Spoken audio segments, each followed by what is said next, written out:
사도행전 27장의 말씀은요, 이 말씀의 내용은 바울이 예루살렘에서 복음을 전했다는 이유로 억울하게 재판을 받게 되었을 때에 바울이 자신이 그 로마의 시민권을 가진 사람이라는 것을 내세워서 로마로 재판을 받으러 가게 되는 그런 과정에 관한 이야기입니다. 이 당시에는 비행기가 없었죠. 그래서 로마로 가려면 오랜 시간을 배를 타고 항해를 해서 가야만 했습니다. 그래서 바울은 죄수의 신분으로 호송하는 병사들 또 다른 죄수들과 함께 아주 큰 배를 타고 로마를 향해 가게 되었습니다. 그리고 그 배에는 바울의 일행뿐만 아니라 로마로 가는 많은 곡식들, 곡물들, 또 상인들을 비롯해서 약 200여 명의 사람들이 함께 그 배에 승선하게 되었습니다.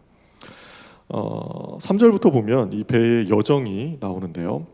가이사라를 이렇게 출발을 해서, 여러분 사진에 그림을 보시면 가이사라를 출발해서 시돈을 거쳐 무라를 지나서 니도쯤을 지날 때에 바람이 좋지 않아서 이들이 미항이라는 항구에 임시로 정박을 하게 되었습니다. 그리고 계속해서 항해를 이어가던 이 배는 결국에는 유라굴로라고 하는 태풍을 만나서 난파를 하게 되었습니다. 여러분, 이 배가 작지 않다 그랬잖아요. 큰 배였는데, 큰 배도 그렇고 우리가 인생을 살다 보면 우리 인생의 배도 그렇고 예상하지 못한 때에 풍랑을 만나고 난파를 당하게 되는 경우가 있습니다. 우리 인생도 그럴 때가 있다는 것이에요. 그럴 때 우리는 갑작스럽게 맞닥뜨리면서 당황하게 되죠. 그리고 그 상황을 통과하면서 때로는 밤잠을 못 이루면서 절망의 시간을 보내기도 합니다. 여러분, 이런 어려운 상황들을 맞닥뜨리게 될 때에 우리가 어떻게 그 고난의 시간을 이겨나갈 수 있을까요?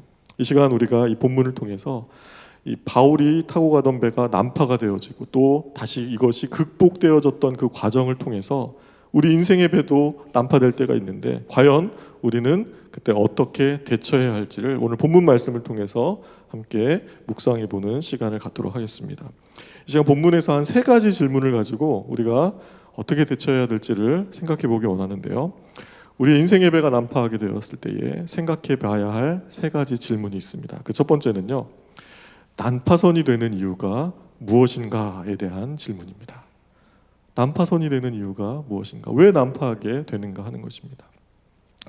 이 바울을 실은 배가 예루살렘 근처 이 가이사라에서 이제 출발을 해서 미항이라는 곳에 정박했을 때요, 그곳에서 바울이 이렇게 얘기했습니다. 더 이상 가면 안 되고 이 미항에서 겨울을 나야만 한다고 이야기하였습니다. 이렇게 말씀합니다. 10절 말씀, 10절을 제가 한번 읽어볼게요. 말하되 여러분이여, 내가 보니 이번 항해가 하물과 배만 아니라 우리 생명에 또 타격과 많은 손해를 끼치리라 하되. 계속 가게 되면 이들이 큰 어려움을 겪게 될 것이라고 바울이 이야기했다는 것입니다. 그 당시에 겨울철에 지중해를 건넌다는 것은 위험한 일이었습니다. 요즘처럼 배가 그렇게 강철로 만든 성능 좋은 배도 아니었어요. 나무로 만든 배였습니다. 그리고 이 겨울의 지중해에는 북동풍의 바람이 불면서 또 태풍까지 발생을 해서 항해가 너무나 위험한 시기였습니다. 바울은 그동안 3차례의 그 전도 여행을 다니면서 이 지중해의 기후에 대해서 잘 알고 있던 사람이었습니다. 그리고 무엇보다 가장 중요한 것은 바울은 하나님의 사람이었죠. 그가 하나님의 지시를 따르는 사람이었습니다. 죄수의 신분이었지만 복음을 전하기 위해 로마로 가는 그런 여정 가운데에 기도하는 사람으로서 성령 하나님이 그것이 위험하다는 것을 알려주셨다는 것이에요. 그래서 죄수의 신분임에도 불구하고 지금 강하게 출항을 연기해야 된다고 지금 권고하고 있는 것입니다. 그런데 우리 앞에 그 본문을 쭉 보면요, 11절을 보면 어떻게 결정이 되냐면요, 우리 11절 말씀 우리 다 같이 한 목소리로 함께 읽어볼까요? 함께 읽겠습니다. 시작. 백부장이 선장과 선주의 말을 바울의 말보다 더 믿더라. 누구의 말을 더 믿었다고요? 선장과 선주의 말을 믿고 그 이야기를 들었습니다. 여러분, 선장과 선주는 소위 전문가들이었습니다. 전문가라는 사람들의 이야기를 믿은 것이죠. 그런데 자세히 살펴보면, 본문을 보면 이 전문가라는 사람들이요, 일반적인 상식과는 전혀 다른 결정을 내리는 것을 보게 됩니다. 선장과 선주가 이렇게 말합니다. 12절에 이렇게 말하는데요. 그 항구가 겨울을 지내기에 불편함으로 거기서 떠나 아무쪼록 베닉스에 가서 겨울을 지내자 하는 자가 더 많으니 베닉스는 그레데의 항구라. 한쪽은 서남을 한쪽은 서북을 향하였더라. 강행한 이유가 나오는데요. 왜 그랬다고 하냐면요. 겨울을 지내기가 불편함으로라고 그 근거를 이야기하고 있다는 것이에요. 결정의 이유가 불편해서였다는 거예요. 그들이 머물렀던 항구, 그 항구의 이름이 미항이라고 우리 성경에 기록하는데요. 뭐 이름처럼 정말 경치가 아름다운 곳이었어요. 그런데 이 미항이라는 항구는 규모도 작고 기반 시설들이 없어서 이 뱃사람들이 누릴 수 있는 것들이 그다지 없는 곳이었다는 것이에요. 그 결정을 한 이유가 전문가적인 판단이 아니라 이것이 불편해서 더 많은 것을 누리고 더 많은 쾌락을 찾기 위해서 이들이 출항을 결정하였다는 것입니다. 그들이 가고자 했던 이 페닉스라는 항구는요, 규모가 아주 큰 곳이었습니다. 기반 시설도 좋은 곳이었습니다. 술과 여자를 비롯해서 쾌락적 요소들이 가득한 곳이었습니다. 그래서 이 선장과 선주는 위험을 무릅쓰고 그곳에 가자고 말하였던 것입니다. 안타깝게도 이 출항의 결정권을 가졌던 이 백부장이요, 전문가라고 하는 이 선장과 선주의 말을 하나님의 사람인 이 바울의 말보다 더 믿었습니다. 그래서 결국 배는 출항합니다. 그리고 바울의 말대로 결국에 배가 난파하게 됩니다. 여러분, 잠언서 3장 5절 6절에는 이렇게 말씀하시죠. 너는 마음을 다하여 여호와를 의뢰하고 내 명철을 의지하지 말라.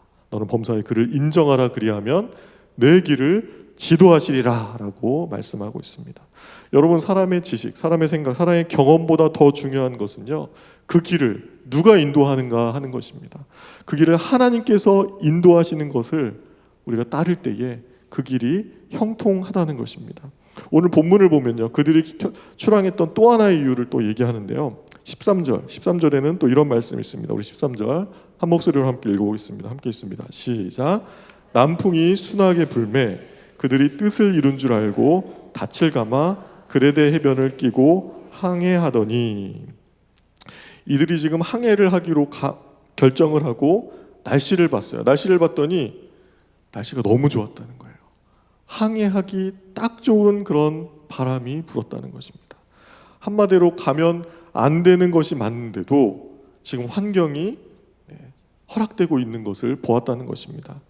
여러분, 우리가 인생을 살아가면서도 이런 경험들을 하게 될 때가 있어요. 근데 그때 잘 생각하셔야 됩니다. 여러분, 이 환경이라는 것은 정말 일시적인 것이라는 거예요. 일시적으로 순탄해 보일지라도 그 길이 바른 길이 아니면 결국에는 파선과 죽음의 위기를 가져오게 된다는 것입니다. 여러분, 요나 이야기, 요나의 항해를 기억하실 것입니다. 요나에게 하나님께서 너는 니느웨 성에 가서 사람들에게 하나님의 심판의 메시지를 전하라고 명령하셨습니다. 그때 요나가 순종하지 않았죠. 거부하였죠. 그래서 그는 다시스로 가고자 하였습니다. 그때 어떤 일이 일어나는지 여러분 아십니까? 하나님의 뜻에 반대되는 길로 가기 위해서 요나가 욥바라는 항구에 갔는데요. 그때 때마침 다시스로 가는 배가 그곳에 준비되어 있었다는 것입니다. 이때 보면은 와, 이것은 정말 순탄한 길이구나. 어쩌면 이렇게 잘 모든 것이 맞아떨어지지? 이런 생각을 할 수 있다는 것이에요. 그런데 여러분, 결과가 어떻게 됐나요? 그 배를 타고 간 요나의 길, 결국에는 물에 던져지게 되는 그런 결과를 얻게 되었다는 것입니다. 여러분, 우리가 이것이 정말 하나님 앞에서 또 우리 인생에서 정말 하면 안 되는 것을 명확히 아는데도 일시적으로 그 앞에 길이 열리는 것처럼 보일 때가 있을지라도 여러분, 그때 우리가 잘 생각해야 한다는 것입니다. 내가 잘못된 것을 하고 있는데도 내가 잘 되고 있는 것 같이 느껴진다. 그때 착각하면 안 된다는 것이에요. 그것이 하나님의 말씀과 하나님의 뜻에 상충되는 것이라면 아무리 환경이 맞아 들어가고 아무리 상황이 열리더라도 그 길은 난파되는 길이고 그곳은 어려움의 길이라는 것을 여러분 기억해야 한다는 것입니다. 오히려 하나님의 뜻을 따르는 길은요, 사실 쉽지 않은 길인 경우가 더 많아요. 성경은 그 길을 좁은 길이라고 말씀하고 있습니다. 오히려 그 길은 험한 길일 가능성이 더 많아요. 내가 가고자 하는 길이 지금 좁고 험한 길이다. 그러면 그것이 하나님의 뜻에 맞는 길일 수 있다는 것이에요. 마태복음 7장 13절 14절에 이렇게 말씀하시죠. 좁은 문으로 들어가라. 멸망으로 인도하는 문은 크고 그 길이 넓어 그리로 들어가는 자가 많고 생명으로 인도하는 문은 좁고 길이 협착하여 찾는 자가 적음이라 라고 말씀하고 있습니다. 여러분 앞에 넓은 길, 편한 길, 그럴듯한 길이 보일 때에 그때 여러분 주의하시기 바랍니다. 두드려 보시기 바랍니다. 뭘로 두드려야 될까요? 하나님의 말씀으로 두드려 보아야 된다는 거예요. 하나님의 뜻에 합당하고 하나님의 뜻에 맞는 것인지 먼저 확인해 보시기를 바랍니다. 여러분, 하나님보다 세상 전문가의 그런 의견을 더 좋게 여기고 내게 더 유익이 될 만한 것을 더 먼저 선택하고 내 눈에 더 좋아 보이는 것을 선택할 때에 그런 선택을 이어갈 때에 우리 인생의 배가 난파선이 될 수 있다는 것을 기억하는 여러분이 될 수 있으면 좋겠습니다. 여러분 한번 자신에게 질문해 봤으면 좋겠어요. 혹시 내가 그런 난파선의 길을 선택하고 있지 않은지, 혹시 내가 그런 배를 타고 있지 않은지 이 시간 한번 돌아보고 하나님 앞에 말씀 붙들고 기도할 수 있는 시간이 되었으면 좋겠습니다.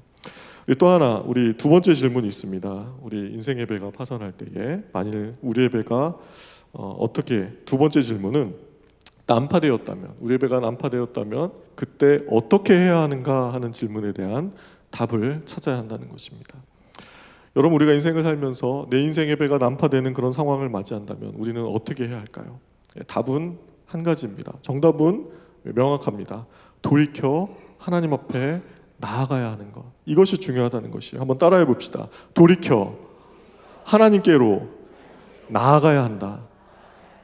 이것은 우리가 하나님의 말씀 가운데 일관성 있게 우리에게 주시는 말씀이죠. 이 방법밖에 없다는 것이, 우리가 하나님 앞으로 돌이키면 하나님께서 길을 열어주시고 회복시켜 주신다는 것입니다.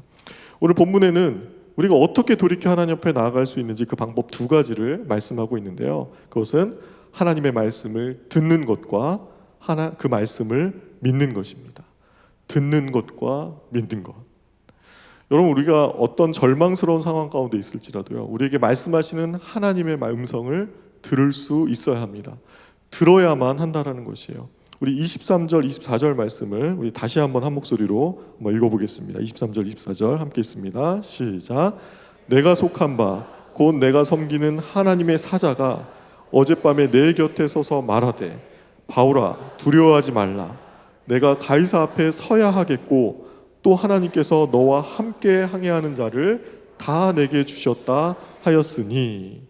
지금 이 장면이 어떤 장면입니까? 하나님의 사자가 지금 바울의 곁에 서서, 그의 곁에 서서 말씀하고 계십니다. 뭐라고 말씀합니까? 두려워하지 말라. 너가 살 것이다. 너와 함께 항해하는 자들도 다 살 것이다 라고 분명히 말씀해주고 계시다는 것입니다. 여러분, 하나님께서는요 지금 난파당해서 생명의 위협 속에 있는 이 바울을 이렇게 위로해 주셨다는 것입니다.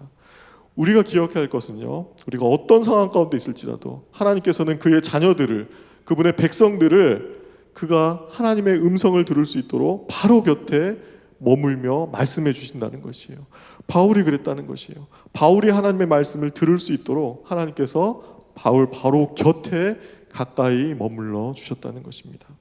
아무리 풍랑이 일어날지라도 우리의 인생을 주장하시는 역사의 주인 되신 하나님, 온 세상을 창조하신 하나님, 우리가 난파된 그 바다의 그 바다 자체를 만드신 하나님께서 우리와 함께 하신다면 우리는 능히 그 풍랑을 이겨낼 수 있는 줄로 믿습니다. 아멘. 아멘.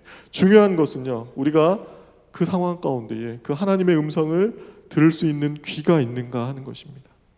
우리를 둘러싼 이 세상의 공간, 정말 온갖 소리로 가득 차 있어요. 그런데 우리가 듣지 못하는 소리가 더 많죠. 왜일까요? 우리 인간의 귀가 들을 수 있는 주파수가 한계가 있기 때문이에요. 주파수만 제대로 맞추면 이 공간에서도 우리는 극동방송도 들을 수 있고요, CBS도 들을 수 있고요. 주파수가 맞으면 들린다는 것이에요. 여러분, 우리가 하나님 앞에 나올 때에 이 기도의 주파수를 하나님 앞에 맞춰야 되는 줄로 믿습니다. 우리 곁에서 하나님은 말씀하고 계세요. 늘 말씀하고 계세요. 그런데 그 하나님의 음성을 들을 수 있는가? 우리의 기도의 주파수가 과연 하나님의 앞에 맞춰져 있는가? 이것을 돌아봐야 한다는 것입니다. 하나님의 음성이 들리기 시작하면요, 아무것도 두려워할 것이 없다는 것이에요. 아무것도 걱정할 필요가 없다는 것이에요. 그렇기 때문에 우리는 반드시 그 음성을 들어야 하는 줄로 믿습니다. 여러분, 저는 이 저녁 여러분이 이 시간에 그 하나님의 음성을 듣기 위해 이 자리에 오셨다고 생각합니다. 여러분 잘 오신 것이에요. 그 말씀의 자리를 지키시기 바랍니다. 그 기도의 자리를 지켜가시기 바랍니다. 그리고 그 말씀 가운데 함께 하시는 그 하나님의 음성을 듣는 여러분이 되시기를 바랍니다. 여러분, 우리 인생의 풍랑이 불 때에 그 하나님의 음성을 들었다면요, 듣게 되었다면 그 다음에 우리가 해야 할 일은 그 말씀을 여러분에게 주신 하나님의 말씀으로 믿는 것입니다. 25절 말씀, 우리 25절 말씀 함께 읽어보겠습니다. 함께 있습니다. 시작. 그러므로 여러분이여 안심하라. 나는 내게 말씀하신 그대로 되리라고 하나님을 믿노라. 아멘. 하나님을 믿노라. 하나님을 믿노라라고 그는 고백하고 있습니다. 우리의 귀에 하나님의 말씀이 들리더라도 우리가 그것을 믿지 못한다면요, 그것은 능력이 나타날 수 없죠. 기적이 일어날 수 없는 것입니다. 하나님은 말씀하시는 하나님이시며 그 말씀을 이루시는 하나님이심을 여러분 믿어야 한다는 것입니다. 여러분, 우리 인생 가운데 우리 마음속에 하나님께서 평안을 주시는데 이 평안이라는 것은 눈으로 봐서 얻어지는 것이 아니라는 거예요. 믿음으로 얻어지는 것이 평안인 것 같아요. 눈으로 봐서 얻어지는 평안은요, 그것이 눈앞에 그냥 사라지는 그 순간 함께 그 평안도 사라집니다. 그러나 하나님께서 주시는 믿음을 통해 얻는 평안은 눈앞에 보이는 것과 상관없이 누릴 수 있는 것, 그것이 하나님으로부터 주시는 평안이라는 것입니다. 예수님을 따라서 무리를 걸었던 베드로, 그가 이렇게 얘기했죠. 예수님이 허락하시면 저도 그 무리를 걷겠습니다 라고 그는 믿음으로 고백하였고, 예수님께서 명하셔서 무리를 걷게 해달라고 부탁하였습니다. 예수님 명령하셨죠. 그리고 베드로는 믿음으로 그 무리를 걸었습니다. 그런데 그 베드로의 시선이 바람과 파도를 바라보게 되었을 때에 그의 마음속에 두려운 마음이 생겼죠. 물속에 빠지게 되었던 것입니다. 여러분, 보이는 것을 넘어서는 믿음, 그 믿음은 어떤 것인가? 여러분, 우리는 기적을 좋아합니다. 하나님 눈앞에 이것을 보여주세요. 기적을 보여주면 믿을 거라고 얘기하는 사람들도 여러 보았습니다. 그런데 여러분, 출애굽할 때에 이스라엘 백성들 정말 놀라운 기적들을 많이 보았습니다. 10가지 재앙과 심지어는 홍해가 갈라지고 하늘에서 만나가 내리고 구름기둥, 불기둥으로 그들을 인도하시는 하나님을 경험하였습니다. 근데 이스라엘 백성들 어땠나요? 하나님을 제대로 믿었나요? 그렇지 않았다는 것이에요. 그들은 눈으로 보았음에도 불구하고 그들은 믿지 못했습니다. 그래서 불순종하였습니다. 결국에는 모두가 가나안 땅에 들어가지 못하고 여호수아와 갈렙 그리고 광야에서 태어난 2세대들만 가나안 땅에 들어갈 수가 있었다는 것입니다. 여러분, 이것이 무엇을 말합니까? 보이는 것이 아닌 우리가 믿음을 가지고 하나님 앞에 나아가야 한다는 것입니다. 우리 인생의 바다에 파도가 치고 폭풍이 일어날 때 우리가 그것만을 바라보는 것이 아니라 하나님께서 우리에게 주신 약속의 말씀, 그 말씀을 믿고 붙들고 나아간다면 그 풍랑은 우리를 결코 좌절시킬 수 없는 줄로 믿습니다. 아멘. 우리 인생의 풍랑을 만났을 때에 우리가 해야 할 일, 그것은 믿음으로 돌이켜 하나님 앞에 나아가는 것입니다. 그 하나님의 음성을 듣고 그 약속의 말씀을 믿고 신뢰하며 나아가는 것임을 여러분 기억할 수 있으면 좋겠습니다. 아멘, 아멘. 우리가 마지막으로 한 가지 더 우리 알아야 할 질문에 대답이 있는데요. 세 번째 질문은 무엇이냐면요, 난파선에 담긴 하나님의 뜻이 있다는 것이에요. 그렇다면 난파선에 담겨 있는 하나님의 뜻은 무엇인가에 대해서 우리가 알아야 한다는 것입니다. 하나님께서는요, 바울을 통해서 이 난파의 위기와 생명의 위협 속에 있는 사람들에게 위로의 말씀을 주셨습니다. 본문의 그 상황을 잘 설명하고 있는데요, 18절과 19절에 이렇게 말씀합니다. 우리 18절 19절도 한 목소리로 함께 읽어보겠습니다. 함께 읽습니다. 시작. 우리가 풍랑으로 심히 애쓰다가 이튿날 사공들이 짐을 바다에 풀어버리고 사흘째 되는 날에 배의 기구를 그들의 손으로 내버리니라. 마지막에 뭐라 그러죠? 배의 기구를 그들의 손으로 내버렸다고 얘기하고 있어요. 얼마나 절박한 상황인지를 보여주는 겁니다. 폭풍 속에서 버티던 사람들, 결국에는 배 안에 모든 짐을 바다에 던져버렸습니다. 배를 운행할 때 쓰는 도구들조차도, 기구들조차도 다 바다에 버렸습니다. 무엇을 의미하나요?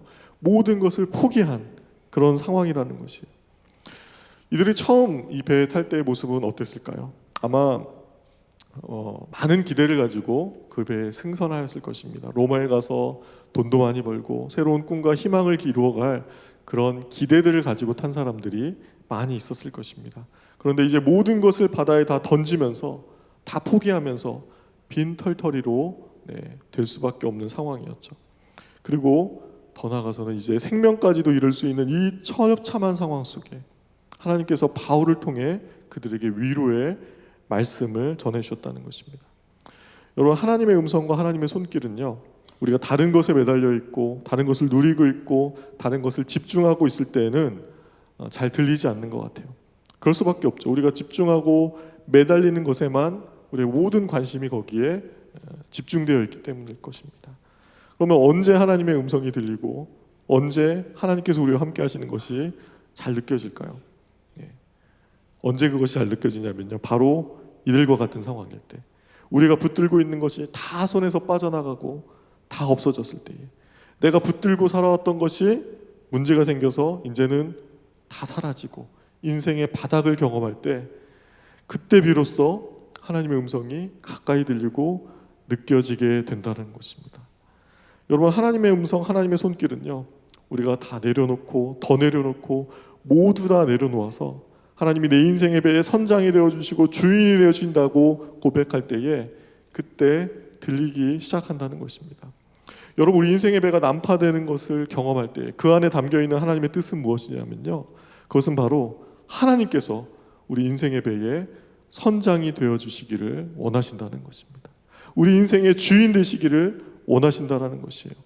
우리가 내 인생의 배에 키를 움켜쥐고 이것을 안 뺏기기 위해서 몸부림치며 정말 그렇게 암초를 향해 달려갈 때에 우리 인생은 박살날 수밖에 없어요. 그러나 우리 온 세상을 만드신 하나님, 우리 인생을 만드신 하나님, 그 바다를 만드신 하나님, 이 배의 주인이신 하나님께서 선장이 되어주신다면 그 배는요, 어디에 암초가 있는지, 어디로 가야 할지 그것을 잘 알고 안전하게 순탄하게 그 여정길을 걸어갈 수 있다는 것입니다. 여러분, 배에서 가장 중요한 결정을 하는 사람, 가장 중요한 중요한 말을 하는 사람은 선장입니다. 우리가 인생의 배에 주님을 선장으로 모시고 그 말씀을 붙들고 나아갈 때에 말씀하십니다. 안심하라, 염려하지 말아라, 내가 너를 인도하겠다라고 말씀하시는 주님의 음성을 듣게 될 줄로 믿습니다. 여러분, 그리고 또 한 가지, 그 음성을 들은 바울이요, 가만히 있지 않았다는 것을 여러분 주목하였으면 좋겠습니다. 그가 하나님이 주신 말씀으로 먼저 자신이 위로를 받고요, 그리고 어떻게 합니까? 자기와 같은 상황 속에서, 풍랑 속에서 고생하고 있는 사람들에게 그 위로를 나누고 있는 바울의 모습을 보게 됩니다. 우리 22절 말씀 제가 읽어볼게요. 내가 너희를 권하노니 이제는 안심하라. 너희 중 아무도 생명에는 아무런 손상이 없겠고 오직 배뿐이리라. 25절도 우리 함께 한 목소리를 읽어보겠습니다. 25절 있습니다. 시작. 그러므로 여러분이여 안심하라. 나는 내게 말씀하신 그대로 되리라고 하나님을 믿노라. 아멘. 여러분이 풍랑에서 괴로워할 때에 누군가 곁에서 이렇게 25절 말씀과 같이 이야기해 준다면 어떨까요? 힘내라고, 하나님이 너와 함께 할 것이라고, 하나님이 구해 주신다고 말씀해 주신다면, 아무리 힘든 상황, 아무리 어려운 상황 가운데 있을지라도 하나님이 기적을 행하시고 하나님이 우리 삶을 인도하신다라고 그렇게 확신을 가지고 말해주는 사람이 있다면 우리 모두는 다시 일어설 수 있는 줄로 믿습니다. 여러분이 그런 사람이 될 수 있으면 좋겠습니다. 여러분의 가정에서 우리 가정에 고난이 있다면 안심하라고, 하나님께서 우리 가정을 붙드실 것이라고, 우리 가정을 회복시키실 거라고, 반드시 그렇게 될 것이라고 여러분 선포하시기 바랍니다. 고난을 겪고 있는 우리 주변의 사람들, 내 자녀들, 내 형제들에게, 우리 목장 식구들에게 우리가 겪고 있는 이 고난은 우리를 새롭게 하시기 위한 하나님의 연단이라고, 그리고 곧 이 고난은 끝나고 하나님의 놀라운 회복과 역사가 일어날 것이라고, 그렇게 여러분 이야기해 줄 수 있는 여러분이 되었으면 좋겠습니다. 이어서 바울은 그 믿음의 확신을 가지고 다음의 말을 전합니다. 26절 이렇게 말씀하시죠. 그런즉 우리가 반드시 한 섬에 걸리리라 하더라. 난파가 되어서 이제 소망이 없었던 그들이 곧 육지를 만나 살 것이라고 그는 선포하는 것입니다. 여러분의 자녀에게 문제가 있습니까? 내 자녀는 반드시 믿음의 사람이라고 승리할 것이다 라고 선포하시기 바랍니다. 우리 앞에 큰 문제가 가로막고 있습니까? 이 문제는 반드시 주님 안에서 해결될 것이라고 여러분 선포하시기 바랍니다. 여러분 가운데 있는 사업의 문제, 건강의 문제, 관계의 문제가 있습니까? 하나님께서 일하신다면 해결되고 치유되고 회복될 것이라고 여러분 선포하시기 바랍니다. 이것이 아직 이루어지지 않을지라도 내 정욕을 위한 것이 아니고 그것이 하나님의 뜻에 합당한 것이라면, 하나님의 영광을 나타내는 것이라면 우리가 믿음의 눈으로 확신하고 선포하며 나아갈 때에 하나님께서는 우리 삶 가운데에 놀라운 일들을 이루어 주실 줄로 믿습니다. 바울이 믿음으로 선포하였죠. 그리고 그의 선포대로 그들의 일행은 이 파손된 배에서 헤엄쳐 나왔습니다. 그리고는 멜레네 섬 해변에 도착하게 되었습니다. 그들이 베닉스로 가려다가 난파가 되어서 엄청 많이 떠내려갔어요. 그래서 결국에는 이 멜레네까지 떠내려간 것입니다. 그런데 여러분, 이 멜레네 섬에서 어떤 일이 있었는지 여러분 알고 계시죠? 28장을 보면 바울이 원주민들 앞에서 독사에 물리는 그런 사고를 당합니다. 그런데 조금도 바울이 상함이 없었던 것을 보고 이 멜레네 사람들이 바울의 평범치 않음을 알게 되었습니다. 그리고 바울이 그 섬에서 가장 높은 사람의 가족, 그들이 열병과 이지를 앓고 있을 때에 안수기도를 통해서 그들을 낫게 하고요, 동시에 많은 병든 사람들을 고치게 되면서 그 지역에 복음이 증거되어지는 놀라운 역사가 일어났다는 것입니다. 바울의 난파선에만 그 은혜가 임한 것이 아니라 그가 밟는 땅, 그들이 간 곳에도 회복의 은혜가 임하였다는 것입니다. 그리고 바울은요, 결국에는 자신이 받은 말씀대로 또 그의 믿음대로 무사히 로마에 도착하게 되었습니다. 여러분, 로마도 겉으로는 멀쩡해 보이고 화려해 보였지만 그곳도 난파선과 같은 곳이었습니다. 파손되어 가라앉고 있었던 도시였습니다. 사치로, 향락으로 또 성적인 타락이 만연하여서 이 로마 제국은 쇠퇴의 길로 가고 있었습니다. 좌초되어서 파손된 그런 상황 가운데 있었다는 것이에요. 그때 바울이 로마에 도착해서 복음을 전합니다. 가라앉고 있는 난파선에 생명선이 되어서 그곳에 찾아간 것입니다. 여러분, 요나가 탔던 배, 요나가 탔던 그 배의 사람들은요, 이 요나로 인해서 풍랑을 만나고 목숨의 위협을 얻었습니다. 그러나 이 바울이 탄 배의 사람들, 그들은요, 이 바울 때문에 그 풍랑과 위협 속에서 생명을 구할 수 있었다는 것입니다. 저는 한때 우리의 인생이 그렇게 요나와 같은 그런 인생이었다면 이제는 바울과 같은 인생으로 변화될 수 있기를 주님의 이름으로 축복합니다. 여러분이 먼저 우리에게 생명선이 되어서 찾아오신 그 예수 그리스도를 여러분의 주인으로 모시고 선장으로 모시고 그분이 주시는 그 위로와 회복을 얻고 소망을 붙드시기를 바랍니다. 또한 여러분이 그것을 경험하고 누렸다면 여러분 주변에 우리와 같이 그렇게 난파되고 있는 사람들, 그들에게 찾아가서 그들을 위로하고 그들에게 위로를 전하고 회복시키시기를 바랍니다. 이렇게 말했으면 좋겠어요. 당신이 난파되었을지라도 하나님이 함께 하시면 괜찮을 것입니다. 안심하십시오. 나는 하나님을 믿습니다. 그렇기에 당신도 회복될 것입니다. 여러분, 이 소망의 메시지를 전해줄 수 있는, 선포할 수 있는 우리들 모두가 되었으면 좋겠습니다. 난파선의 인생에서 생명선의 인생으로, 또 그 생명선의 인생에서 주변 사람들을 구조할 수 있는 그런 구조선의 인생으로 살아갈 수 있는 우리 모두가 될 수 있기를 주님의 이름으로 축복합니다.